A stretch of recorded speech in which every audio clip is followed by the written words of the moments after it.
What is a data type? Data type specifies the type of value a variable holds.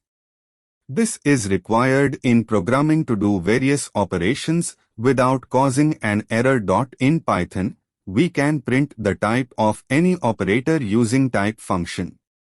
A is equal to 1. Print type A.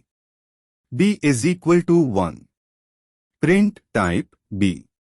By default, Python provides the following built-in data types: numeric data int, float, complex; 2 text data str; 3 boolean data true or false; 4 sequenced data list, tuple; 5 mapped data dict;